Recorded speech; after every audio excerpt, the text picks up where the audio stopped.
Hello and welcome back to another episode of the weekly Waypoint. I renamed all the bots in Unreal Tournament because I felt like doing it, and I'm probably going to do it again sometime. I've often wondered about doing this because the bots are renameable, and it would be nice to kind of, you know, see some names that just aren't the same old bot names that I've been playing against for 20 years now. And I was like, maybe I could do a thing where, and maybe I still will do a thing where I name them after like one reference to a fictional world that I like per character, because there's 32 bots to name, right? And it's something I wish more games let you do, is name bots. But I thought, you know, my name on my private Discord I have with a couple of my friends has been Plotballs McChunderguffin for years, and that name just kind of came out of my weirdness, and it's just kind of like stuck as that name on that server. I wouldn't want it any other way. It was only meant to be temporary, but there we go. And I've done some similar things with Steam names in the past, and I just figured, why not, you know, tap into that part of my brain and let it run loose. And I think some bot names are kind of funny. Some bot names I'm probably going to change after this match. I particularly like a few of them. I'm not going to say which ones I like. I was just going to let it go unacknowledged, but I'm far too pleased with myself. But some of the jokingly low effort ones, like the Beardy one and Sub to Kritigri please, they're probably gonna go. But this is only half of them. There's 16 bots in this match, so there's plenty more time to see more dumb names I came up with in the future. Silliness aside, what have I been up to this week? Well, yesterday I decided it might be fun to start doing audio versions of my blog posts, and if that sounds familiar, it's because it's something I've attempted before. I had a podcast feed, but that was before I really kind of realised that you can do audio-based YouTube videos. It doesn't matter if there's no video, or I guess it does to some people, but in terms of what I'm wanting to make, I think it's fine. But previously I was just going to do like a audio commentary version, not audio commentary, but like literally just an audio version of a blog post, nothing else. This time round I've decided, and I'm not sure if I'm going to make this or not yet, but I want to go back through my oldest gaming blog posts and read them out to kind of, you know, practice my kind of reading voice for scripts and stuff as YouTube videos, and also just for fun and for like another way of people consuming that content as well, so you can listen to it on the go or whatever. But also because the earliest blog post is in 2014, I thought it'd be kind of fun to talk a little bit about each blog post as I went. The only problem with this video is it is so self-involved and self-referential that by the time I got to editing it about halfway through, I was like, I cannot stand to listen to my own voice anymore. This is too much. I started to get really like self-deprecating and like really kind of down on myself and like, ugh, this fucking guy. So I don't know if this is something people would like to listen to. All I really need to do is render it and put it out. It's like the first 5 or 6 blog posts on the site. It is a project I still want to do. I just don't think I'm good at editing them for myself, because I can't stand the sound. As much as it may surprise you to hear, I can't stand the sound of my own voice, at least not for more than about 15 minutes or so at a time. I mean, not only is it the sound of my own voice, but it's the sound of my own voice reading my own work and talking about my own work to potentially just myself in the future. So again, it's very snake eating its own tail, I guess. So if that never comes out, don't be surprised, but also it might come out, so keep an eye out for that and let me know what you think, I guess. Thing is, I think this is what happens when I listen to audiobooks. I just become interested in creating narration as a form of content, and that's kind of where Thoughts On came from and stuff like that. I want to have like an audio commentary based thing that I can make.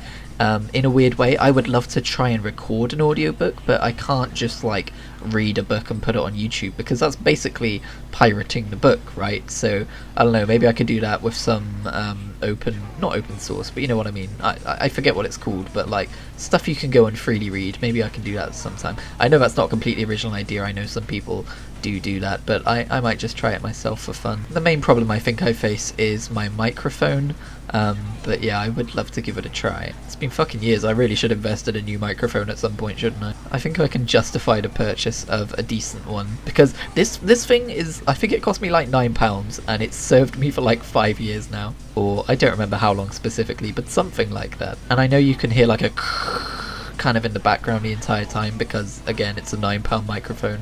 I really shouldn't have made people put up with this for this long. I'm not an audiophile, but I am absolutely sure that it has put some people off my videos when they've given them a try. It's either that or my winning personality. There we go with the self-deprecation again. No, I'm okay. I think I'm okay. Actually, speaking of my content, that's something I can talk about. Darren Shan put out he shouted me out in one of his blog posts for Blurble Reasoning of the 2 book videos I did and the manga video I did, which was really nice and unexpected. He didn't even tag me, so I didn't see it until I was scrolling down, because I guess he didn't know my Twitter tag or whatever, and like I could have missed it, and he just said, "Today on the blog, Blurble Reasoning," and I just stopped and looked at it like, wait, what? I almost forgot to mention this because it's been a long week and it feels like more than a week ago, but that was this week, so I guess I should make some more Darren Shan content. The problem is I read through Omnibus Volume 2 a while ago and didn't make a video on it, so I'm going to have to, I guess, read through it again. Omnibus Volume 3 did arrive recently and I haven't read through it yet because I'm rereading Bleach, which is going to be another future video, I'm sure. Have I talked? Yes, I have talked about the fact that I'm rereading Bleach. It's been in the last few videos, weekly waypoints, hasn't it? But I'm about 300 issues in now, so about halfway. And then I want to read Dragon Ball. Oh, that's another thing. I ordered the Pokemon Adventures volumes 1 to 7 of the manga, which is all of the Generation 1 manga. So all of the original Kanto region Pokemon, the original 151 Pokemon. Basically, it was on sale as a box set for £22, and normally it's closer to £47. And it looks like it's not that easy to get a hold of these days because it's quite old. So I felt like I just had to pull the trigger on that one, and it should be with me either next week or the week after. It's coming from Australia. I mean, I'm just happy to be getting it. I don't mind the wait. So yeah, all of a sudden it's all manga all the time. Pokemon Adventures is a series I've been interested in for so long, because whereas the Pokemon anime is aimed at kids and there's no real overarching plot or storyline, my understanding is that Pokemon Adventures is aimed at young adults, and therefore actually has a storyline, an overarching plot in the Pokemon universe. And apparently this series has been going, last I checked, at least up until Sun and Moon. Hopefully it's still been going through Sword and Shield as well. And if I do end up liking it, I'm going to see if I can maybe get all of it. I don't know, because it's not on the Shonen Jump subscription thing. And isn't that absolutely typical that I find a Shonen Jump manga subscription for £2 a month that's got tons of content in it, and the first thing I do is go, oh, it doesn't have this, I'm going to go out of my way to buy this physically, which I guess now that I think about it is kind of a reason why it costs so little, is because they know that people are going to do that. Whoop. There is something special about owning the physical edition of manga. Like, it's just so nice to look at and have and hold, and this got kind of weird. I haven't talked too much about what I've been playing this week because it's mostly been more Elder Scrolls Online and more Solitaire, but Psychonauts 2 released this week. So I guess I should talk a little bit about that. I'm probably going to talk about it more extensively on my blog in about 10 days time, because that's when my monthly Xbox Game Pass blog post comes out. But my god, that game is so creative and colourful, and it's just amazing. It's such a good platformer, and it's such a good story and world, and I just highly recommend it to anyone. Anyone, full stop. I highly recommend it. It's a good old-fashioned collectathon platformer, but it feels modern and new, and like it's not just been dragged out of like the last couple of decades ago. I've played some of the original Psychonauts, but only in the last couple of years, and I couldn't get into it because it felt a little bit too archaic to me, a little bit too wonky to control. But Psychonauts 2 is just chef's kiss. I haven't got too far through it. I'm taking it slow. Where can I say I'm at? I'm at the point where I've gone outside the Psychonauts headquarters. That's not really a spoiler. So that's where I've gotten to. And from the looks of it, from the unconscious mind showing me kind of the amount of levels in the game, it looks like I've got a lot of game left to play. So that's exciting. I do find with platformers nowadays, I get too perfectionist about it. Like Crash Bandicoot 4, I never finished because I wanted to get every gem, or at least a certain amount of gems at the end of each level.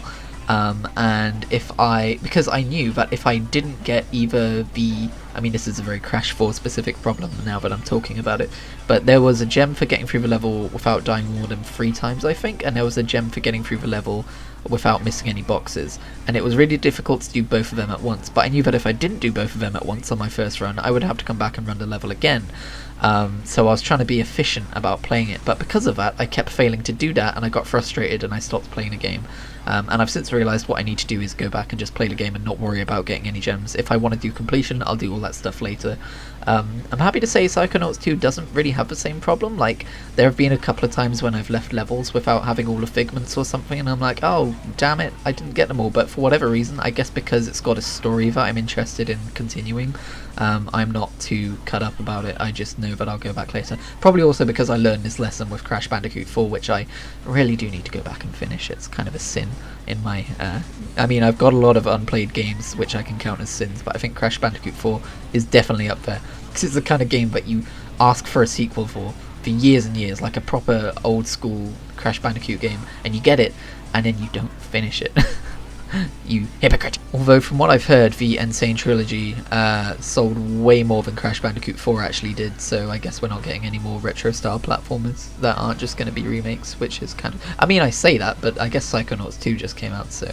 I don't know. Last few years have been really good for retro style platformers, like collectathon platformers and that kind of thing. But I don't know, like, it seems like they've mostly been remakes, and it seems like the ones that haven't been remakes haven't fared too well. But hopefully Ratchet & Clank Rift Apart and Psychonauts 2 might change that. What else can I talk about in the last minute? Oh, I've swapped to no caffeine Pepsi Max because I drink a lot of Pepsi Max. I'm like, you know, I don't drink coffee or anything, I don't have anything with caffeine in except Pepsi Max. And even though there's not a huge amount of caffeine in Pepsi Max, you know, having that shit in me all the time probably isn't the best. So since it costs the same and it has the same kind of availability from where I get my Pepsi from, why not, like, give it a taste test and see if it tastes as good? And it does. It's weird. You can, like, and I'm not saying, like, you have to buy Pepsi for this. I tried this with Coke and other brands too. Don't just buy the brand I'm talking about. Don't be a consumer, damn it. Don't be influenced by me. But it, like, you can taste that something is missing. For anyone who's ever been curious about no caffeine versions of these drinks, you can taste that something's missing, but you don't miss it, if you know what I mean. It's not, like, worse for it. It tastes just as good. So it's easy to adapt, at least in my opinion. Anyway, that was kind of a weird tangent, but I needed to fill some space. Thank you very much for listening. I'll be back next week.